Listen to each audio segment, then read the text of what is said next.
Okay, so welcome everyone to this week's seminar. We're very happy to have Robert Nowak this week. So Robert is a professor in engineering at the University of Wisconsin-Madison, where he also did his PhD. He is a fellow of the IEEE, has won many awards. I have some of them here. So I think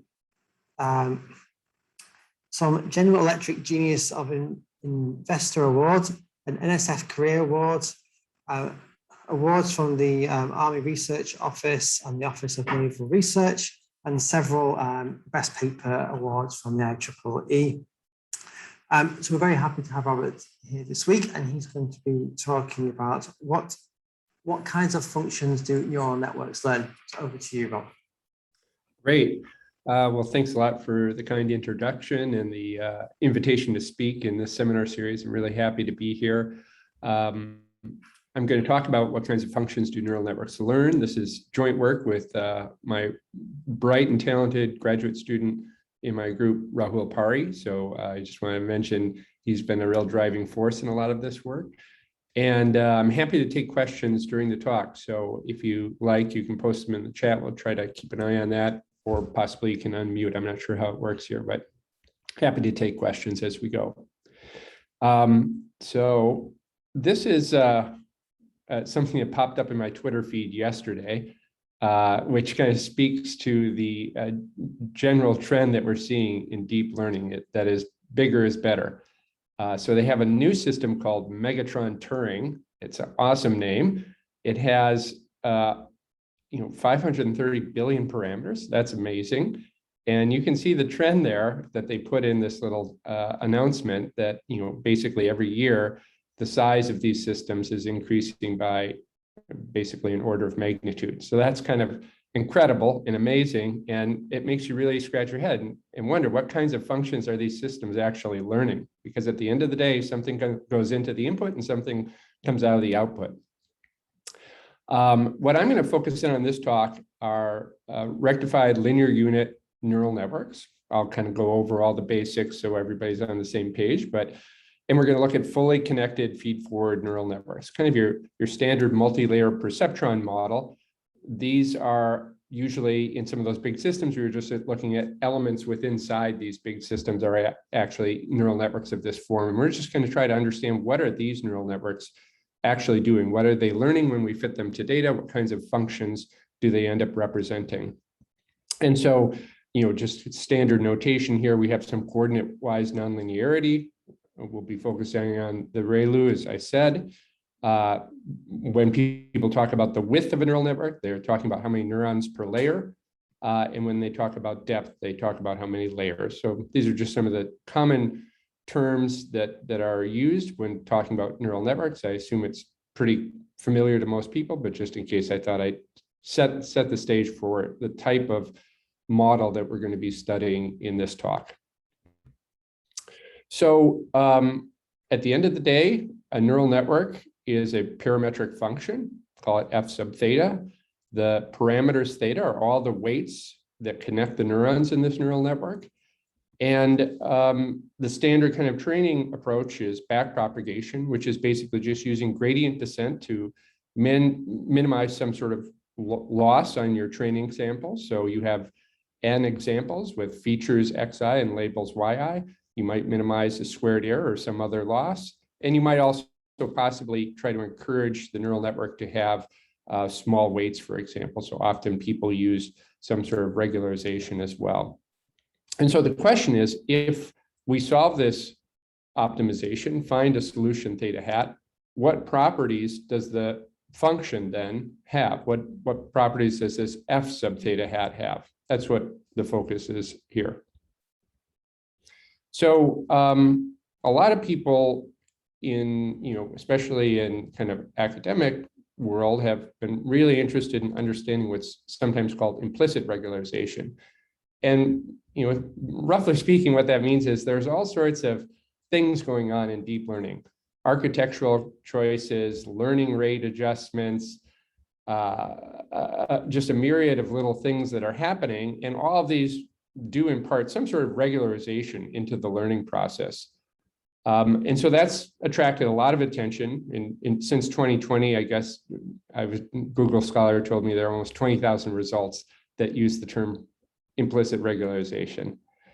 I'm going to focus more on explicit regularization because it's a little more tractable. And the most common type of explicit regularization in neural network training or fitting is called weight decay. And if you do a little Google search on that, you find getting close to 40,000 results since 2020. So regularization is popular in neural networks, and weight decay is the most common type of regularization. I'll explain exactly what that is in a minute. So we're going to focus on what kind of effects does weight decay have on the functions learned by neural networks, sort of the overarching theme of this talk. So to begin with, just to kind of really study a case where we can get some very, very clear and understandable answers, we're going to look at univariate neural networks, where I just have a single scalar input and a single scalar output, okay? So a neural network like this has weights, input weights. I'll use W to denote the input weights to each neuron and V's to denote the output weights. And the overall neural network function is just this simple parametric function. There are also biases here that sort of shift the location or offset of each of the neurons. And these are many of the common activation functions: step, logistic, sigmoid. And here's the rectified linear unit. It's basically off, and then it turns on, and it's just a linear function once it's turned on. And so that's the one we'll focus on because, again, it's also the most common type of neuron used in modern architectures. And I'll use this notation to denote the ReLU activation. I'll just say it's this linear affine function, wjx minus bj, and then the plus sign just denotes taking the positive part. So that gives me this rectified linear unit characteristic.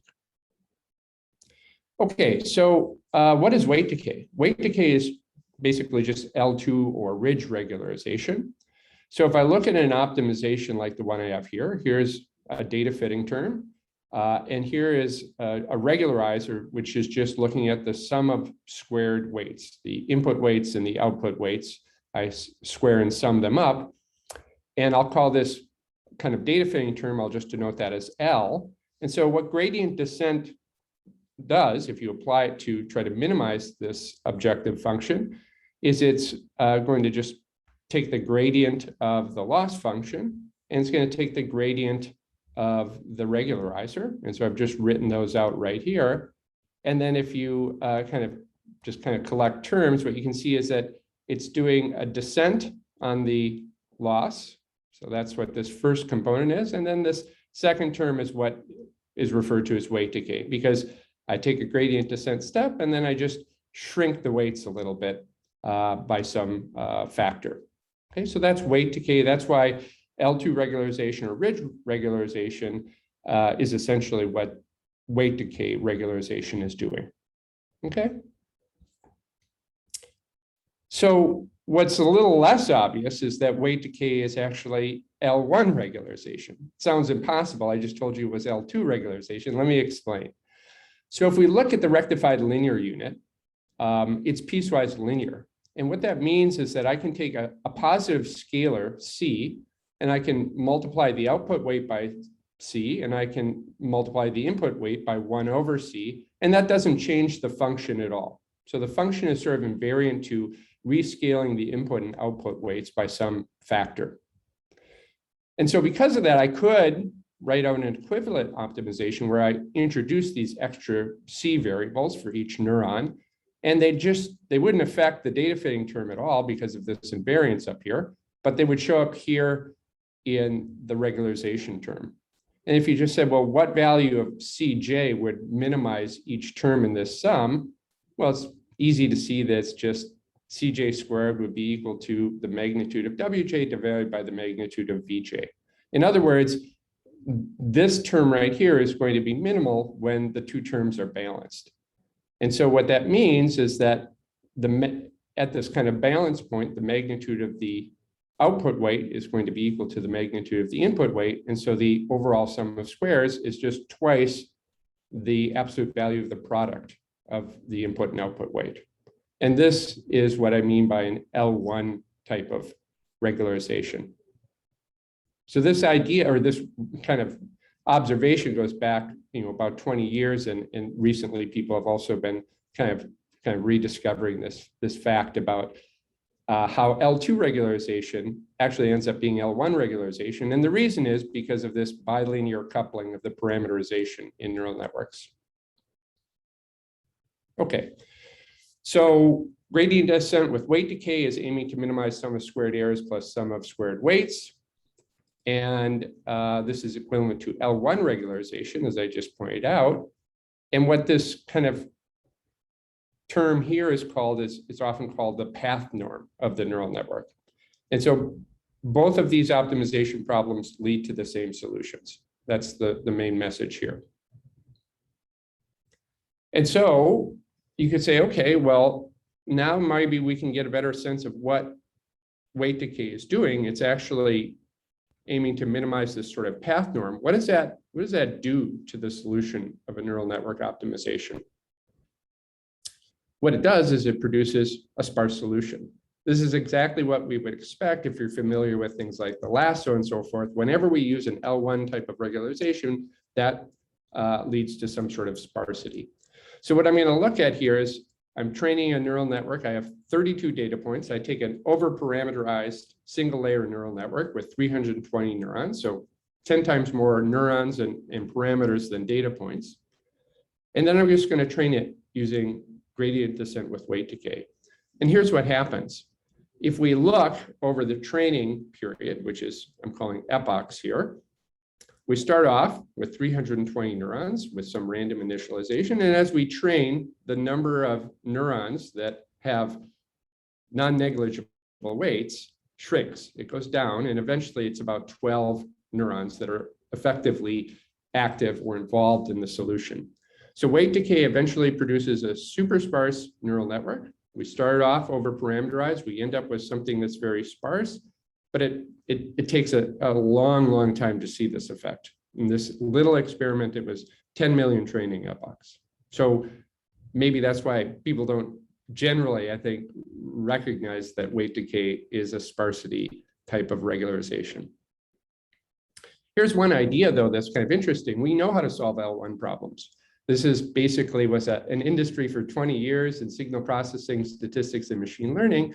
And basically, the best algorithms for solving L1 regularization problems are iterative soft thresholding type algorithms. If you don't know what those are, don't worry too much about it. It's just a proximal point algorithm that's an alternative to using weight decay in this situation. And what I'm showing you is that, both whether I use the gradient descent with weight decay or I use gradient descent with soft thresholding, they essentially converge to comparable solutions with about 12 active neurons. But the soft thresholding approach converges much more quickly. So you can see over here, after far fewer training iterations, it's locked into that sparse solution. Whereas gradient descent with weight decay, it'll eventually get there, but it takes much longer. So these kinds of observations might actually be useful in figuring out how to speed up neural network training and so forth. Okay, so I've told you that weight decay is this sort of L1 path norm regularization. They're equivalent. So the next question is, what sort of properties does this path norm regularization impart on the function that is actually minimizing this objective? So let's look at it this way. So I'm just going to look at a really simple 3-neuron ReLU neural network, and I'm going to try to understand how the path norm is related to derivatives of the function that neural network is representing. Okay, so we have 3 neurons here. The first neuron turns on, and it gives us a little uptick in the slope. So it turns on here. The slope is the product V1 times W1. Then at a later time, the second neuron turns on. Its slope V2 plus V2 times W2 just gets added in. And then finally, the third neuron turns on. Okay, so this is how that function looks. What does its derivative look like? Well, it's just piecewise constant, right? Where each piece is just magnitude, or its value of each piece is equal to the slope, right? Now, if I take the derivative of that function, I actually get a distributional derivative now, because I'm just going to get a bunch of Dirac impulses. One that is proportional to the product V1, W1, one whose amplitude is V2, W2, and then the third V3, W3. And the locations of these Diracs exactly tell me the offsets or bias of each neuron. So here's what this all means. It means that the path norm, which is just the sum of the absolute values of the magnitudes of each of these Diracs, that's simply the total variation of the derivative. If I look at the total variation of this function, it's just the size of the changes. So I have one change that jumps up this, I have another change that then jumps down here, and another change that jumps up here. So the size of those jumps, that's the total variation of the derivative. And when we look at it in terms of the second derivative, this is a measure, it's a generalized function, and we denote that norm as this M norm. This is the total variation of the measure, which is the distributional second derivative here.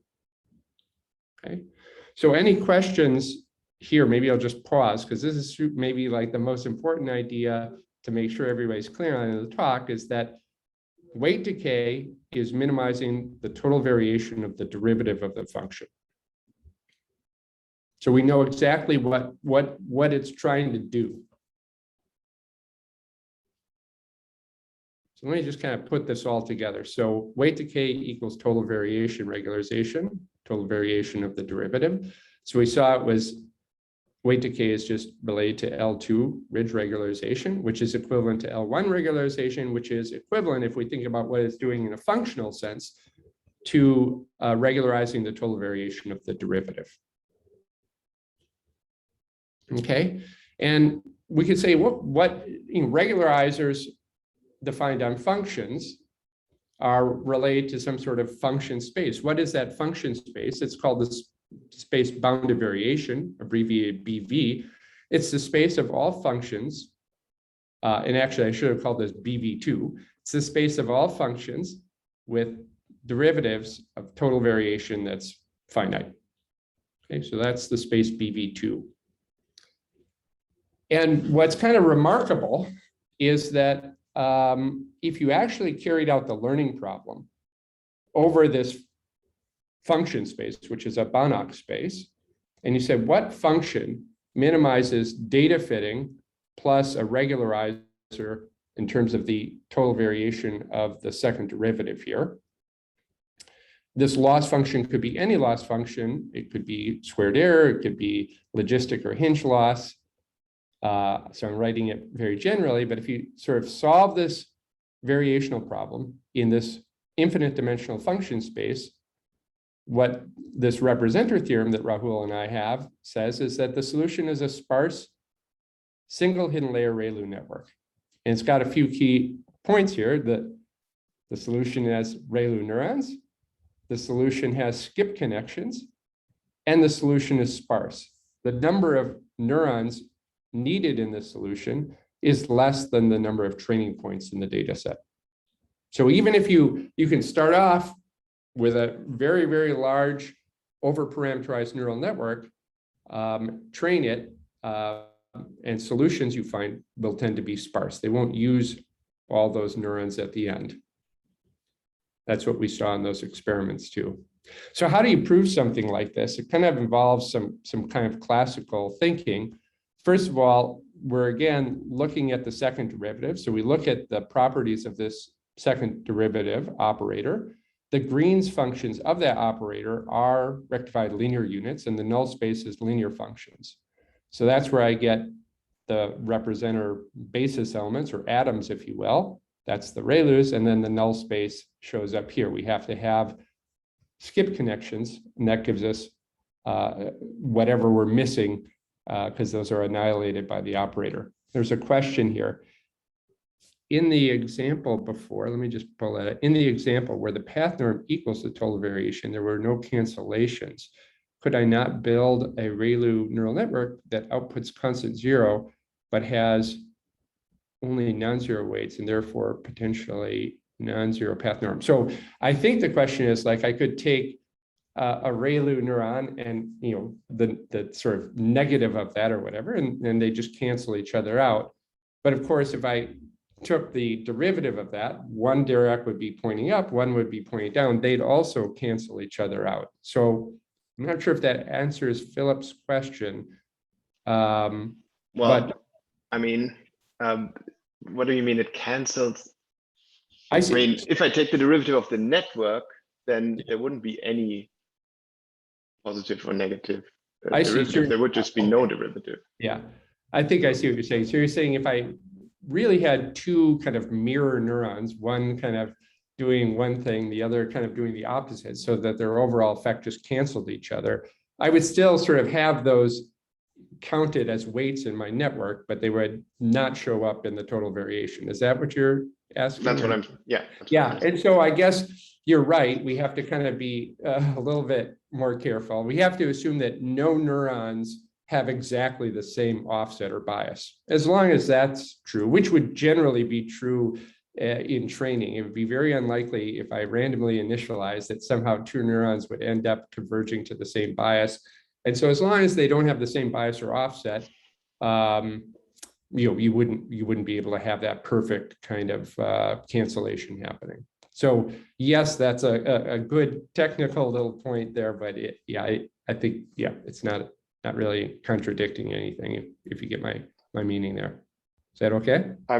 Yeah, we can talk about this a little bit more later, but yeah. I think you could still rescale things and still make my example work, but well, I mean, maybe we can talk later.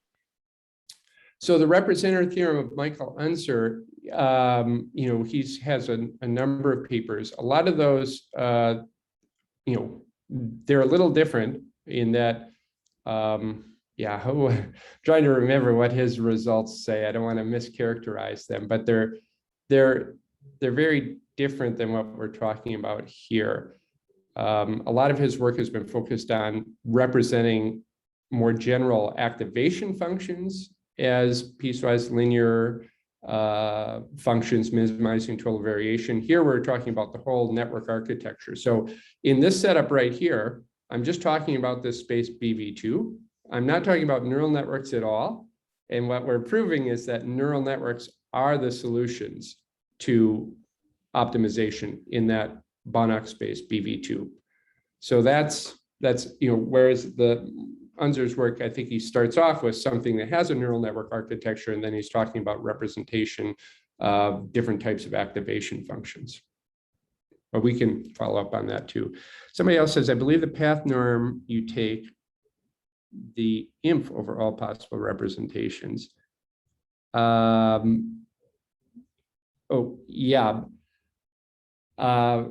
Perhaps, if there are different representations, I'm not sure exactly what you mean in terms of different numbers of neurons or whatever. Maybe we can come back to that. But generally, if I take a neural network, all I'm saying is that you could look at the sum of the squares of all the weights, and that sum of the squares of all the weights, if you minimize that, that's equivalent to minimizing the sum of the products of the input and output weights. So I'm happy to kind of come back to that, but yeah. Oh, good, I answered the question about the Unser stuff. So let me just quickly say where this comes from. So we have these Green's functions, we have a null space. Sorry, let me get back here. And then, oops, I went a little fast there. Let me just do that again, sorry. So we have the Green's functions, the null space. And so each function in BV2 can be expressed in terms of a finite measure, okay?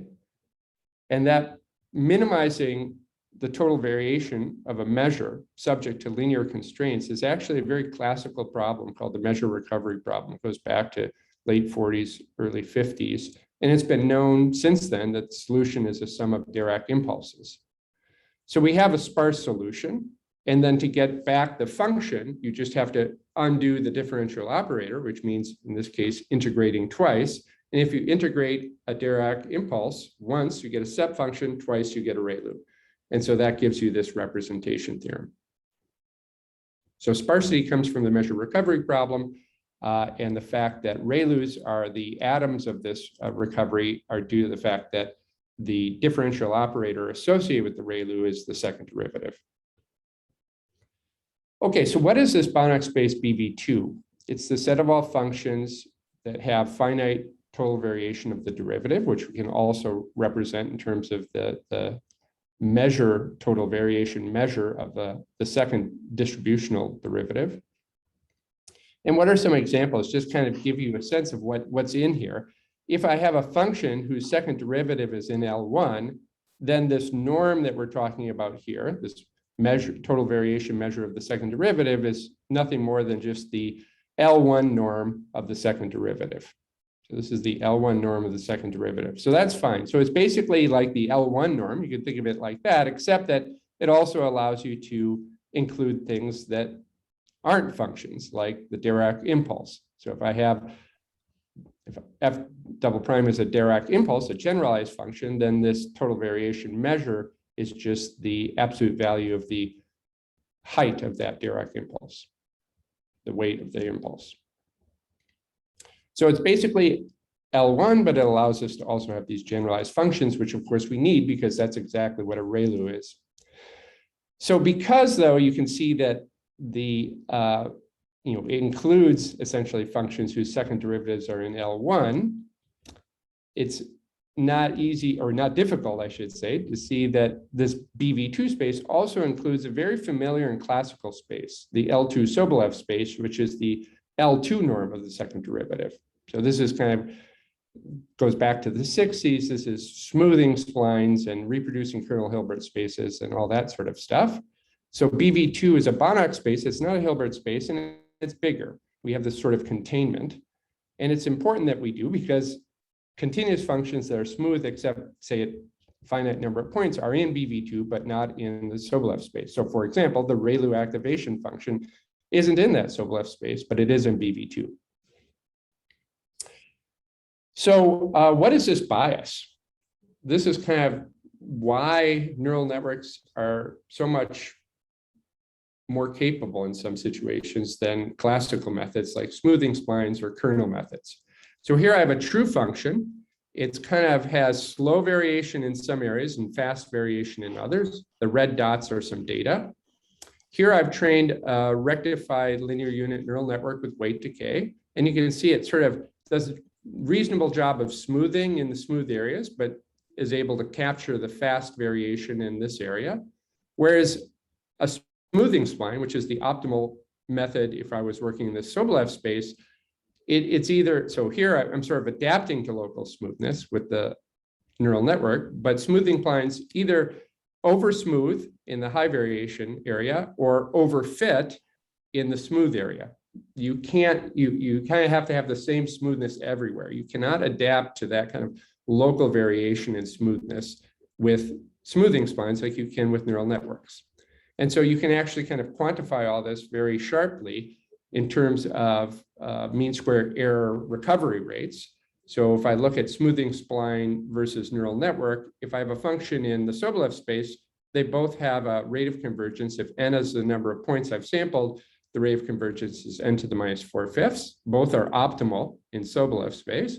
But if I moved over to BV2, then there are functions where the smoothing spline rate is n to the minus 3/4, and the neural network is still n to the minus 4/5, which is the minimax rate. You can't improve that with any other method. And so we have this sort of kind of sharp kind of gap in terms of rates of convergence using neural networks versus smoothing splines. And so the conclusion here is that smoothing splines, and more generally, any kernel method, any linear method, cannot adapt to local smoothness the way a neural network can. Okay.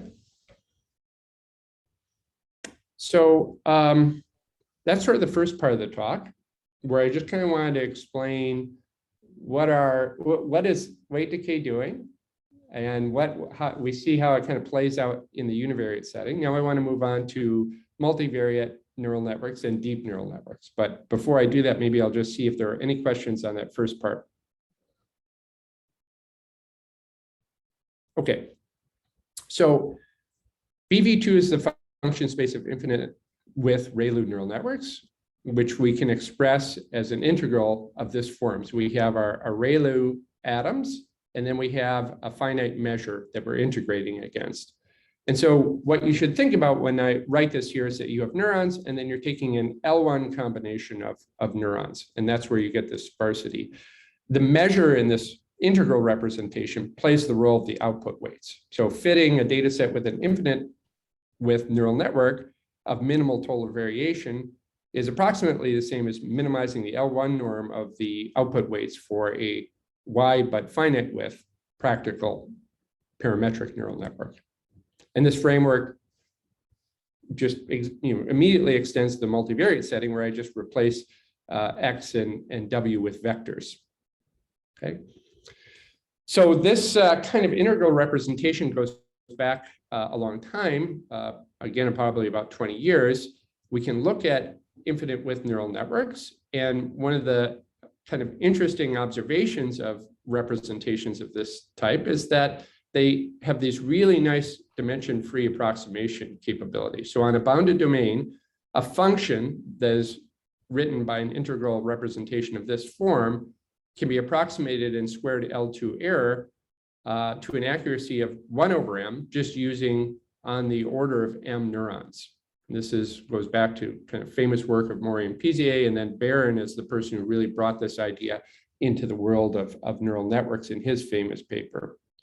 And so what this is showing is that it doesn't matter what dimension the input is. X is a vector in RD, D could be arbitrary, and this dimension D doesn't show up at all in terms of how well we can approximate functions of this form with finite combinations of neurons. And so this kind of is really different than what we would see in classical multivariate function spaces, Holder spaces, Sobolev spaces, et cetera, where if I wanted to get an error like 1/m, I'd need a number of terms growing like m to the d, so exponential in dimension. And so this is why back in the early 90s, when Barron did his work, there was a lot of talk about how he broke the curse of dimensionality.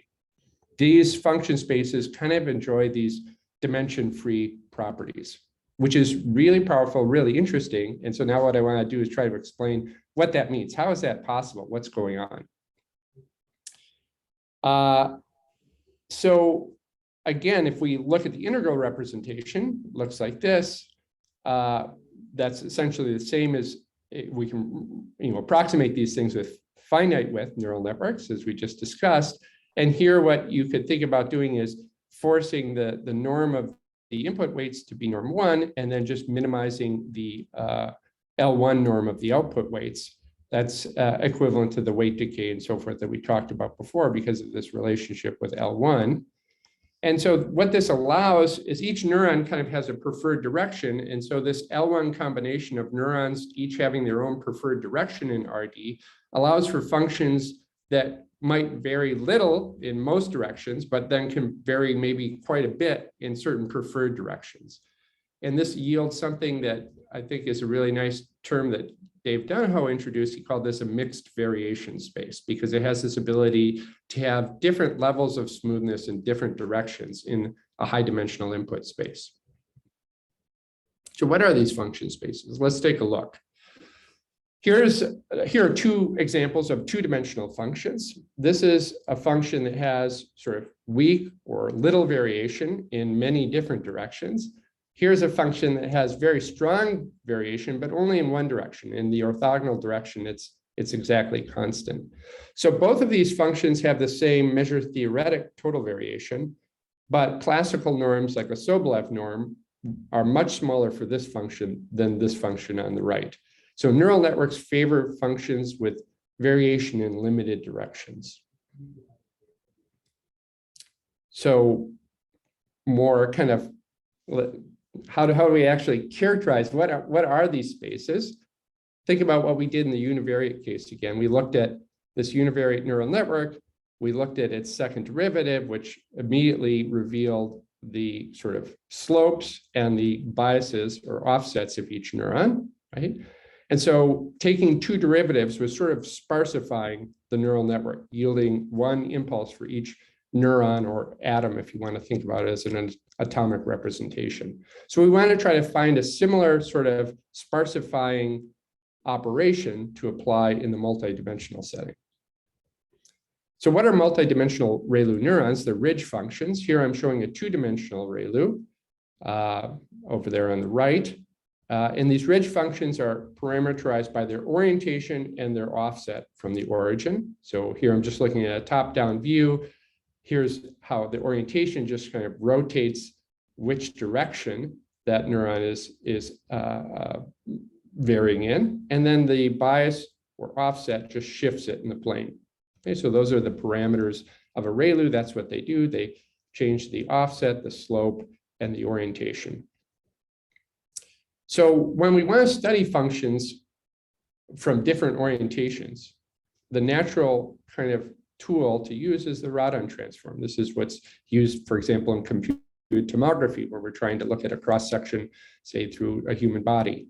So what it does is it looks at multidimensional functions at different angles and offsets. That's exactly what we kind of want to extract from our multidimensional neurons, their offsets and their angles. So that's what the Radon transform is doing. It's looking at projections of the function from different directions. So if I looked at a perfect line, say that was my function, if I project along the direction of that line, I'll get a Dirac impulse. But if I project on any other direction, that line gets kind of spread out uniformly. There's no accumulation anywhere. And so I effectively just get the zero function when I project at any angle that's not directly in the same direction as the line. So here's how we use this then to understand and sparsify ReLU neurons. We have our ReLU function. We're going to take the second derivative. So the second derivative is going to annihilate everything that's linear. And the only thing that's going to be left is that activation threshold, which gives us effectively a line. And then we take the Radon transform of that, and it's going to give us a Dirac impulse exactly at the orientation and offset of that neuron. And this was this idea of using the Radon transform to study neurons and neural networks has been used a lot. For example, Emmanuel Candes had his thesis on ridgelet transforms, which are related to a kind of neural network approach. And then Greg Anji and his collaborator also then kind of introduced this particular idea for looking at ReLU neurons. It was a really nice insight. So then what's going on? We take the second derivatives, we take the filtered Radon transform, and that maps a ReLU neuron to a Dirac impulse. Its magnitude is the 2 norm of the input weights. And then its location is the offset and orientation of that neuron. And so here's what happens. If I have a simple 7 ReLU neural network, here's the function it represents. Here's looking at that top down. Now, if I take the second derivatives, it annihilates everything except for the activation thresholds of each of the 7 neurons. Those are those black lines you see here. And then if I take the filtered Radon transform, I just get a set of Dirac impulses. Each one indicates the location of one of the neurons. Okay.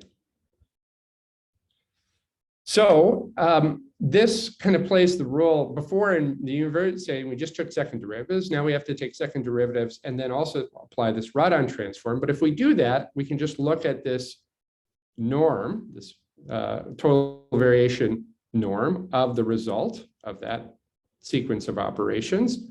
And this is basically just measuring sparsity of the second derivatives of f in the Radon domain.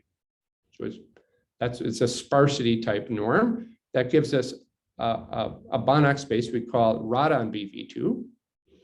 And for any ReLU neural network, we can actually easily compute this norm that we're working with here.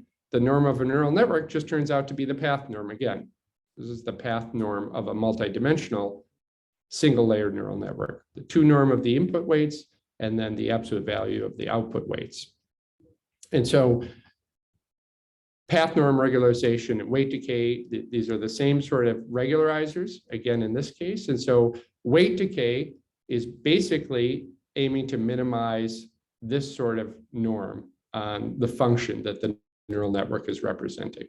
Okay, so now we've kind of identified if I'm using weight decay to train a single layer, multidimensional, multivariate neural network, what I'm really doing in terms of the function that I'm learning is encouraging a function that has a small total variation norm in this sense, this Radon BV2 norm.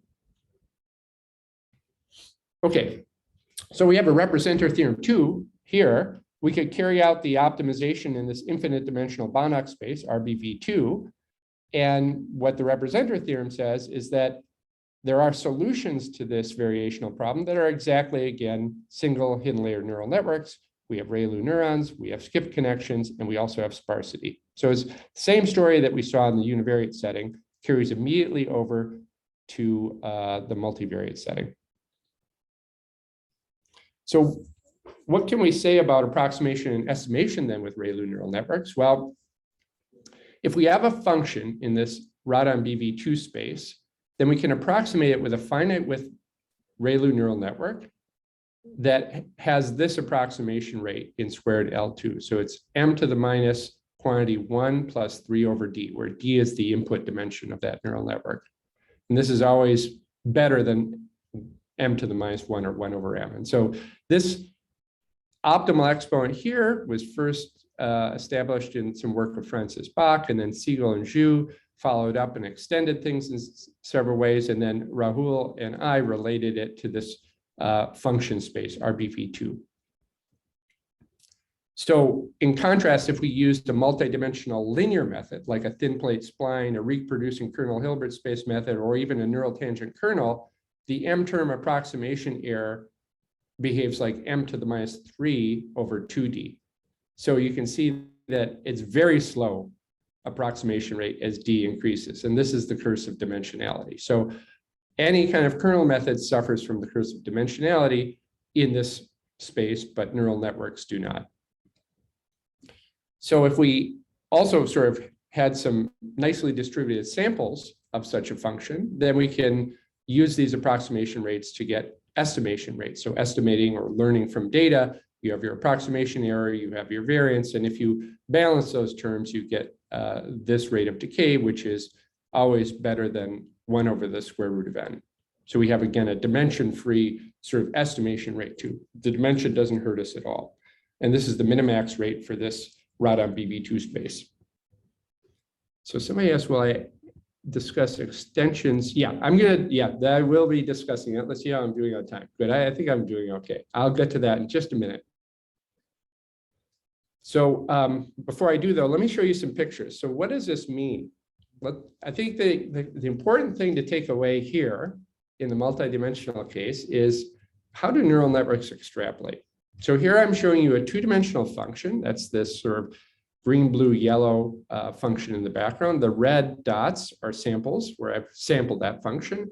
And then I fit a thin plate spline to those samples. You get this picture. I fit a ReLU neural tangent kernel. I get this picture. And I fit a ReLU neural network trained with weight decay, and I get this picture. They all look very, very similar.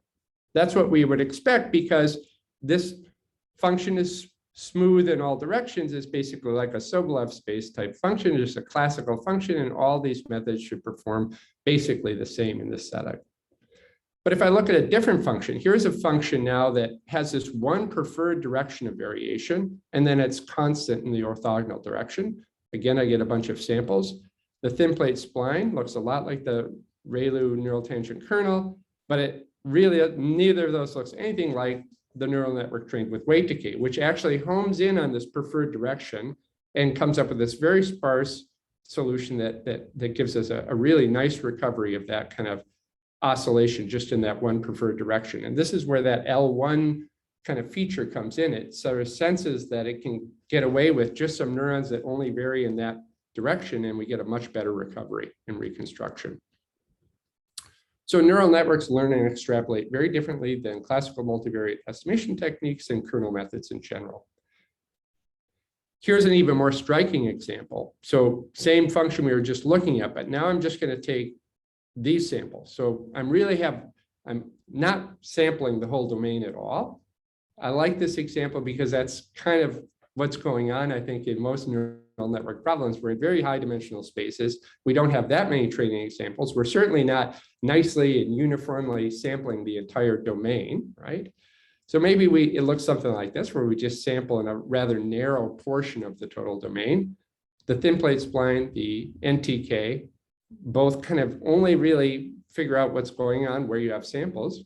But the neural network has this kind of incredible extrapolation. It senses that, oh, I can model all these data with neurons that just vary in one direction, and that's all it uses. And so you can see then it kind of extrapolates that ridge-like structure throughout the whole domain. And that may be good or bad, but that is what it's doing. So neural networks are extrapolating very differently than classical methods, and also these neural tangent kernels, which are, I won't have time to go into, but popular way of analyzing neural networks today. So we know something about all these spaces. I might not say too much here, except that I want to emphasize again that I think this Radon BV2 space, at least for ReLU neural networks, is the right space to look at. It actually contains one of the function spaces that Barron defined in his seminal work. And there's reasons to think that that is limited a little bit. The Barron space and L2 smoothness spaces can accommodate many of the functions that RBV2 have that may be very important in practice. So now let me get to what Hans was asking about. What about deep neural networks? How do we extend this to multi-layer settings? So let me say a little bit about that. So basically the idea is we're going to define a function space, which is a compositional function space. So the functions are going to be compositions of L functions, so F1 through FL, where each component function is from one of these RBV2 spaces that we were just looking at. So we're just going to say we can define functions that are just compositions of the functions we were studying a minute ago. And then we can also kind of define what you can think of as a norm on this deep space. It's just going to be the sum of RBV norms of all the functions that are involved in this composition. And it turns out that if you computed what this norm would be on a multi-layer neural network, it would just be equivalent to using a modified version of weight decay, which I could tell people about, or you could find it in the paper. But basically, again, it coincides with a sort of weight decay. And we also have a multi-layer representation theorem. And it says that if you have, again, you try to fit data plus minimize this RBV deep norm over all possible functions, solutions to this function space optimization problem are sparse multi-layer neural networks. So what do they look like? Here's what they look like. I just want to kind of take a couple of minutes here just to explain this. So again, in the specification of this deep space, you're specifying sort of like functional widths, if you will, of each layer. So one layer has width DL-1, and it maps to the next layer that has a functional width of DL. So you have to sort of say, what is the input-output space of each of these functions? That's what these RDLs are. And so that's how we define the space. But then for each component function, we're going to allow ourselves to have an arbitrary number of ReLU neurons. So the overall architecture looks like this. It's a little non-standard in that we have the ReLU neurons followed by a linear layer, and then the next function represented with ReLU neurons. And these layer widths are these functional widths that we kind of specify here in the definition of this space. Okay, so functional widths are specified by how we design this RBV2 space, but the ReLU layer widths can be arbitrarily wide. And what the representer theorem says is they don't need to be arbitrarily wide. They just need to basically grow linearly with the size of the training set. So you still have a representation in terms of a finite neural network, and the widths of the layers are basically proportional to the number of training examples you have, or smaller. That's a sufficient size. So let me just show you an experiment to give you a little inkling of what happens here. So I'm just going to look at a two-layer one. So two-layer neural network. I'm going to say we want the input dimension is 4, this intermediate dimension, the output of the first layer is going to be 16-dimensional, and then the final output is just going to be 1-dimensional. This is a design choice. You could have made this width to be whatever you like, but in this example, we're going to specify it to be 16. What we're not specifying is how many ReLU neurons really need to be here, although we know from the theory that the number of ReLU neurons in this case doesn't need to be a sufficient numbers, this intermediate dimension times the number of training examples. So we have, in this case, just 81 training patterns, and we have a 16-dimensional intermediate layer. And so the theory tells us that the number of ReLU neurons doesn't need to be greater than 1,296. So we're going to say, okay, we know from theory that we don't need more than that, so that's what we'll use. Let's look at what happens. So I'm going to look at training a few different training algorithms, and what I'm depicting here is I'm going to look at this sort of weight matrix that connects one ReLU layer to the second ReLU layer, and that's a composition of the V and W. The V, the output weights of this layer, and the input weights of this layer. Okay. So the RBV2 deep norm is sort of a modified version of weight decay. It's a little different than standard weight decay, but almost the same. And then I'm going to look at training with standard weight decay, also using this kind of architecture that you see here with this bottleneck. Then I'm going to use standard weight decay with just having a fully connected, no linear layer in between, just directly connecting the ReLU layers, and then directly connected or fully connected with no weight decay. And what I've done in each case is I've taken the weight matrix and I've reordered the neurons so that the neurons with larger weights are up in the upper left. And so what you see when we use the deep norm or standard weight decay is you get a very sparse and low rank neural network in these cases, right? So most of the neurons, dark blue is 0. So most of the weights are 0. These look very, very similar as we expect. Here's standard weight decay. It also is a pretty sparse solution and sort of low rank solution, even though here we're not forcing the low rank structure, but you can see, again, most of the weights in the neural network tend to 0. And if we don't do any regularization, of course, we just get who knows what, something related to whatever we initialized the weights to when we started our training. And so it really, using no weight decay at all or no regularization at all kind of gives you a completely different picture. And so the point here is that all of these are sort of agreeing. Weight decay or variations of it kind of give you this sparsity and low rank structure. And if we use this sort of what we believe to be the optimal kind of regularization, we get very sparse and low rank solutions. And the sparsest solutions actually show up here. When you inspect those two component weight matrices, you can see using the deep norm, we actually get a sparser representation than we do with standard weight decay. They're sort of like replicated neurons here. And again, I could explain that offline if people are interested about why that happens. So let me just kind of wrap up. What are some of the insights here? So deep rectified linear unit networks are optimal solutions to data fitting in certain Banach spaces. The Banach spaces are what we call Radon BV2 deep. These capture spatially and directionally varying smoothness in functions. So the functions can be quite general, capturing things that you can't do with conventional or classical spaces.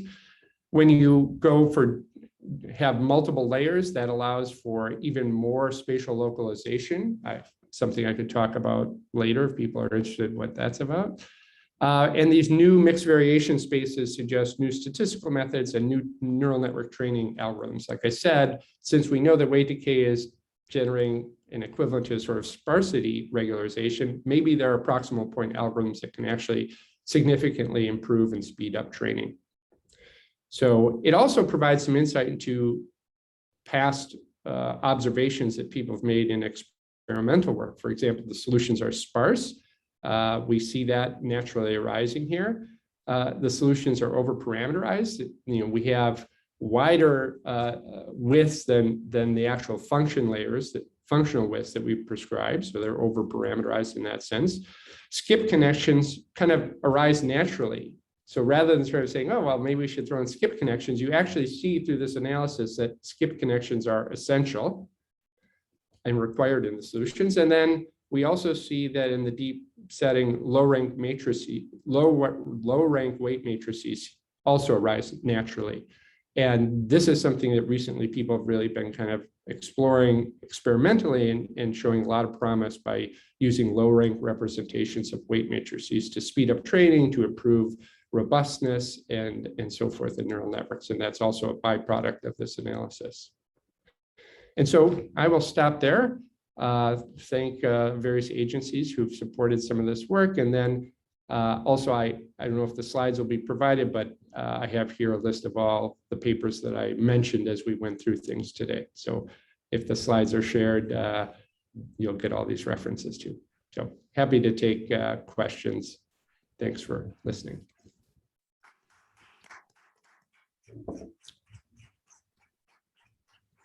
Thank you. I can hear some clapping there. It's awesome to have a partially live audience. So thank you. Yeah. Yeah, thank you very much, Rob. That was a really wonderful talk. So yeah, if you have any questions, please either unmute yourselves or in the chat, I'm happy to kind of read them out.